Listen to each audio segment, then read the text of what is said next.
Welcome to the Radio Revenue Podcast. We are so glad you're joining us today. For our mission on this particular deep dive, we are setting out to explore the fascinating and honestly, sometimes invisible world of global logistics. It really is invisible to most people, isn't it? Oh, completely. And we are doing it through a very specific lens today. We are looking at the 2025 Form 10K financial report of C.H. Robinson. We want this analysis to be your shortcut to understand exactly how all those things you buy online, the produce you pick up at the grocery store, and the raw materials your company relies on actually get to your door. Right, because it's a massive, incredibly complex web. And looking at C.H. Robinson gives us a perfect vantage point to understand the modern supply chain. I mean, this is a 120-year-old company founded way back in 1905. That's 1905. That is a long time to be in the freight business. Exactly. And to really grasp the sheer scale of the operation detailed in this 2025 report, we have to look at the volume. In 2025 alone, they managed approximately 37 million shipments. Yeah, 37 million. That translates to $23 billion in freight. They sit right in the middle of this massive global ecosystem, acting as the connective tissue between 75,000 customers who need to move goods and 450,000 contract carriers around the world who actually move them. The scale is just staggering. But the central mystery of this deep dive, the real hook that we're going to explore for you today, is buried in their high-level financials. If you look at their 2025 numbers, C.H. Robinson saw its total revenues drop by 8.4%. They fell to $16.2 billion. Which is a significant drop. It is. Yet at the exact same time, they managed to increase their net income, their actual bottom line profit, by a massive 26.1%. So falling revenue, soaring profits. It is a financial paradox that immediately demands an explanation. You don't typically see a legacy company shed billions in top-line revenue while simultaneously expanding its profit pool by over a quarter. Right, it seems counterintuitive. Completely. The answer to how they pulled that off lies in a very deliberate mix of strategic business cuts and a massive all-in bet on a framework they call lean AI. They essentially rewired a century-old brokerage with cutting-edge technology. Okay, let's unpack this. Because when you think of a 120-year-old freight and logistics company, your mind immediately goes to the physical assets, trucks, warehouses, loading docks. Shipping containers. Exactly. You don't necessarily think of artificial intelligence and software engineering.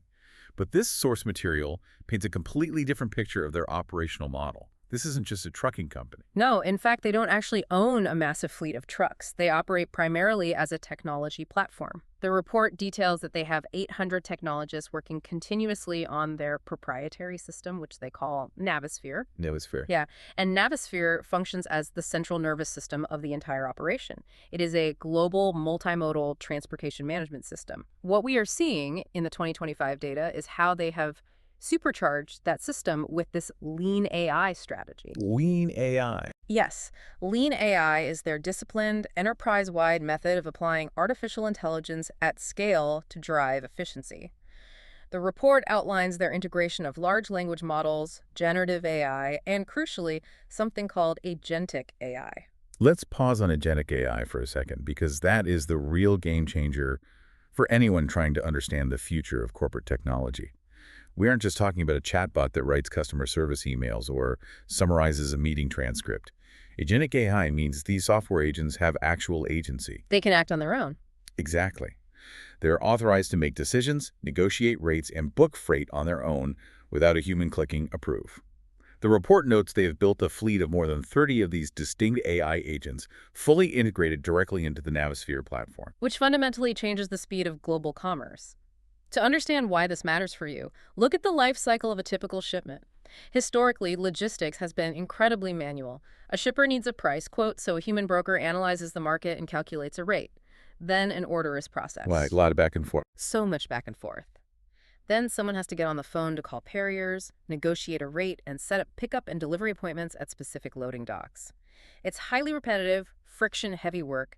Today, those 30 AI agents are performing those transactions instantly. From the customer's perspective, they get immediate pricing and faster speed to market. And from the carrier side, the independent truck drivers are getting hyper-customized load recommendations. The AI is optimizing their schedules based on their location and historical preferences, so they aren't driving hundreds of miles with an empty trailer, which is what the industry calls deadheading. That brings us to one of the most revealing lines in the entire 10K report.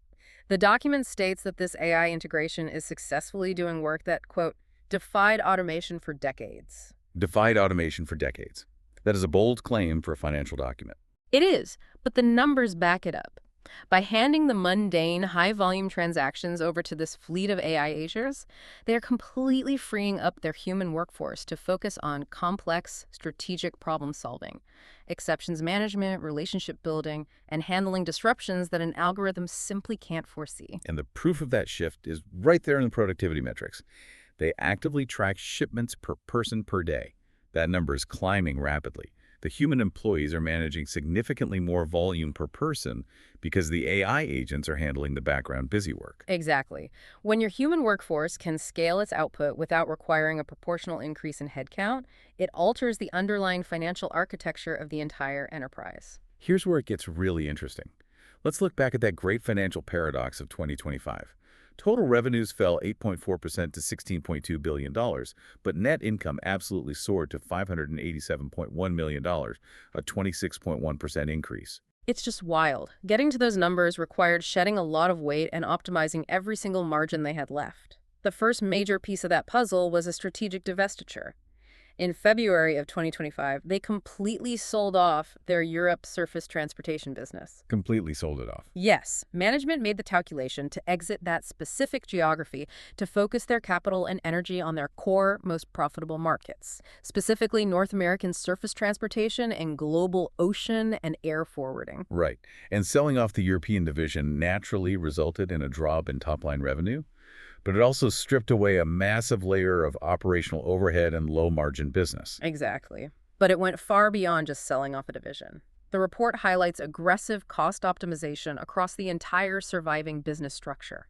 Benefiting directly from the AI efficiency we just discussed, they were able to reduce their personnel expenses by 5.9%. Wow. And alongside that, their SG&A selling, general and administrative expenses, which covers the day-to-day costs of running the corporate infrastructure, dropped by an impressive 11.8%. Cost-cutting only gets you so far, though. The mechanism that truly protected their profits in a shrinking revenue environment was their dynamic pricing power. Right, the pricing models. Exactly. In freight brokerage, the business model relies on the spread between what you charge a shipper to move their goods and what you pay a carrier to actually haul them. The 2025 report details massive enhancements to their dynamic costing and pricing models. These proprietary data science models use vast amounts of historical data and real-time market signals to predict capacity shortages days in advance. This means they can adjust their pricing algorithmically. If the AI detects that trucking capacity in Atlanta is going to tighten by Thursday, it automatically adjusts the price the shipper pays on Tuesday, locking in a wider margin before the human market even realizes the shift is happening. They are buying capacity cheap and selling it at a premium with machine-level precision. The result of that precision is written clearly in their margin expansion. Their adjusted operating margin jumped from 24.2% to 29.1%. That's a massive jump. It's a nearly 5% jump. And in the logistics industry, which is highly fragmented and notoriously competitive, that is a monumental shift. It means they kept significantly more profit for every single dollar of freight they moved, completely shielding their bottom line from the 8.4% drop in overall revenue. That is an incredible corporate pivot, but we also need to zoom out and look at the physical world. For all the talk of software, AI agents, and dynamic pricing algorithms, logistics is ultimately a business grounded in physical reality. It is about ships on the water, planes in the air, and trucks on the highway. And the macro environment in 2025 was incredibly choppy. To understand the global picture, we have to look at their global forwarding segment, which manages ocean and air freight. Anyone following international news is well aware of the ongoing geopolitical conflict in the Red Sea. Because of the targeted attacks on commercial vessels, major shipping lines have been forced to abandon the Suez Canal, Forcing them all the way around Africa. Exactly. They are rerouting ships down around the Horn of Africa, which adds weeks to transit times and burns significantly more fuel. Historically, a disruption of that magnitude constricts global capacity and causes ocean freight rates to absolutely skyrocket. You would expect shippers to be paying a massive premium to get their goods across the ocean.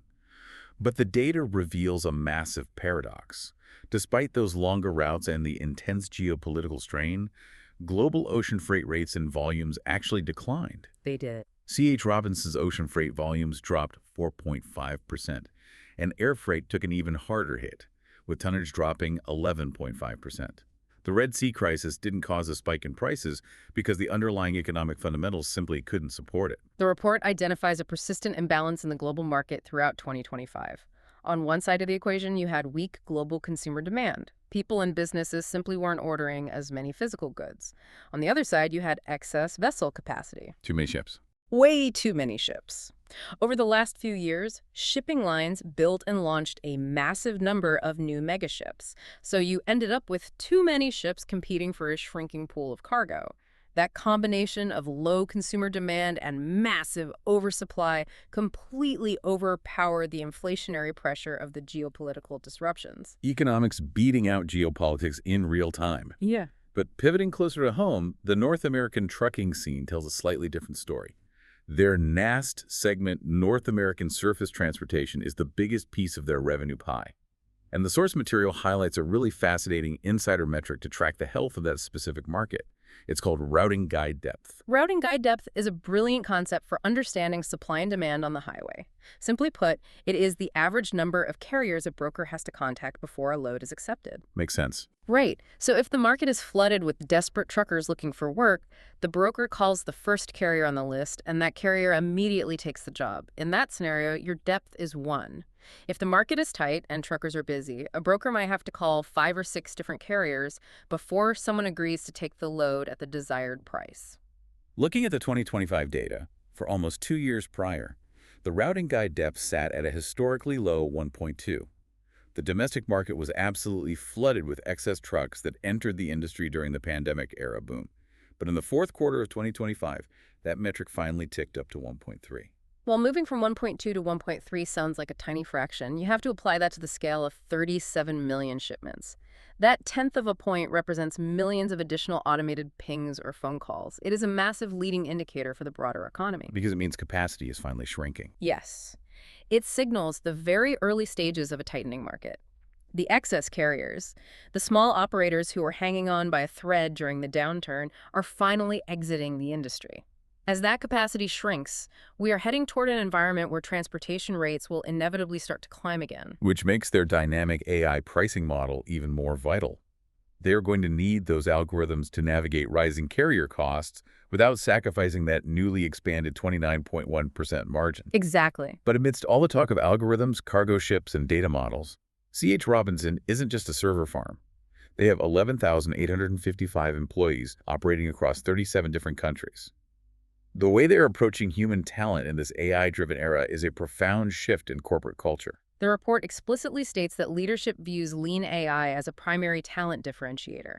They are integrating this technology so deeply into their workflows that they actively evaluate how job candidates use artificial intelligence during the interview process itself. During the interview process. Yes, they are actively screening for continuous learners and innovators who can comfortably collaborate with their AI systems. Imagine walking into a corporate job interview and being tested on your prompt engineering skills. But if your daily workflow requires interacting with a fleet of 30 agentic AI software programs, you need humans who know how to direct and manage those digital agents. We also have to look at the objective reality of what happens when a company automates work that defied automation for decades. Increasing net income by 26% in a down market requires significant organizational restructuring. It always comes with a human cost. It does. The 10K report details their 2024 and 2025 restructuring programs, which were explicitly designed to fund this AI transformation and optimize their management hierarchy.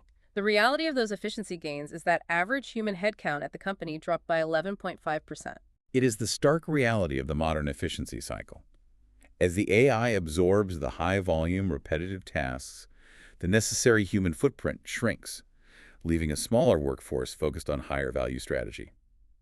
Before we move to the final takeaways, though, there is a segment of the 10K report that provides a fascinating contrast to all this futuristic technology. Well, the produce business. Yes, hidden among the details of agentic AI and global forwarding is a division called Robinson Fresh. Robinson Fresh is a testament to the company's origins. Back in 1905, C.H. Robinson didn't start as a technology platform. They started as a wholesale produce brokerage in North Dakota, hauling fresh fruits and vegetables across the Midwest. 120 years later, they are still deeply embedded in the produce game.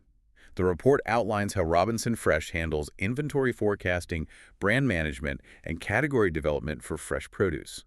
They work directly with grocery retailers and restaurant chains to ensure highly perishable items like avocados, berries, and apples arrive perfectly ripe. And it's still a meaningful part of their portfolio. It is. In 2025, that produce business still accounted for about 5% of their adjusted gross profits. The same enterprise utilizing machine learning to bypass the Red Sea crisis is also meticulously tracking the supply, price, and temperature of fresh vegetables. The logistics of moving fresh produce also ties directly into a major theme in their 2025 report, which is sustainability.